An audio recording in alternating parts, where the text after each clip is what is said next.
हाल ही में 27 जनवरी को कनाडा से चाइना होते हुए भारत आई एक महिला को खांसी व जुकाम व गले में आई खारिश के चलते मामला ध्यान में आने के बाद सिविल प्रशासन ने महिला को अंडर ऑब्जर्वेशन में रखा है, जिसके बाद खबर आग की तरह फैल गई। वहीं सिविल सर्जन ने कहा कि जांच के दौरान उन्हें शक हुआ था, लेकिन अब स्थिति में सुधार हो रहा है। जबकि सिविल सर्जन होशियारपुर ने इस बात की पुष्टि की है कि ऐसे किसी वायरस से इनकार किया है।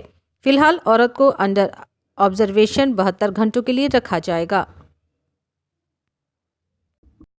एक लेडी आई सी कैनेडा तो उन्होंने 7 आवर्स की शंघाई जी है एयरपोर्ट पर स्टे हैगी सी, लेकिन उन्होंने कॉमन कोल्ड ही है मोस्ट लाइकली अपने होम बेस्ड केयर लै रहे हैं और जोड़ा है 90% पेशेंट ठीक हो गया हुआ है।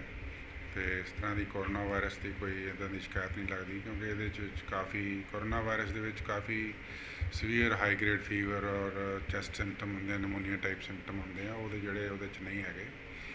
और असी फिर भी उन्होंने होम बेस्ड केयर ऑब्जरवेशन कर रहे हैं और असी 28 डेज तक वो ऑब्जरवेशन अंडर ऑब्जरवेशन रखा।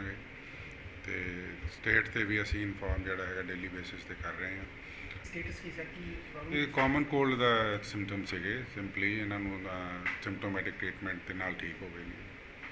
इसमें प्रेजेंट स्टेट्स क्या है? बिल्कुल ठीक ने, काफ़ी ठीक ने, 90% ठीक ने।